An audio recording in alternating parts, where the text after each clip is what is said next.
It's another progress report on the World Tour of Innovation, and we're ready to show you unstoppable productivity in GCMS.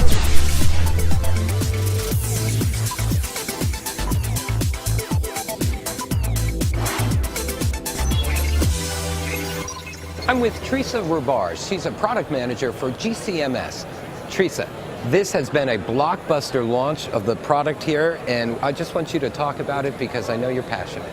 The ISQ single quadrupole GCMS is new to Pittcon. It's very exciting in the GCMS world because what it really encompasses is it delivers customers the performance that they need, the reliability and ruggedness that they demand, and the ease of use that today's laboratory is really looking for in order for them to be productive. The software ease of use has really been enhanced by the release of our layered application software to accompany the instrument. The instrument itself is very easy to set up and tune. The most important part is it's very easy to maintain. People expect uptime, maximum uptime. They want to be able to run samples day in, day out. And talking to customers here at Pittcon, I've learned some of their challenges with their GCMS systems that they have in their lab. And they've talked to me about how much time it takes for them to perform maintenance when the source fatigues. And that time can be hours, even a day out of their schedule. I talked to a teacher at a college who has a GCMS system that she uses in her laboratory.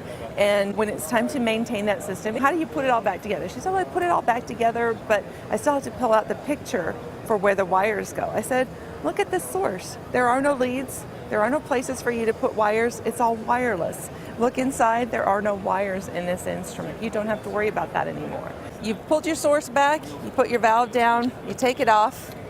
Inside of there, that's the entire optics. That's the whole source. And really at the show, customers just say, wow. The ISQ is great because it's designed to really stay cleaner longer. However, when it is time for them to perform that source maintenance, or perhaps they even want to change analysis modes, the vacuum interlock that's on the front of the instrument allows them to change their source, replace it with a clean source, and do that within 2 minutes. So really they've gained back so much time in their day for the instrument to be up and running. Learn more at thermoscientific.com/ISQ.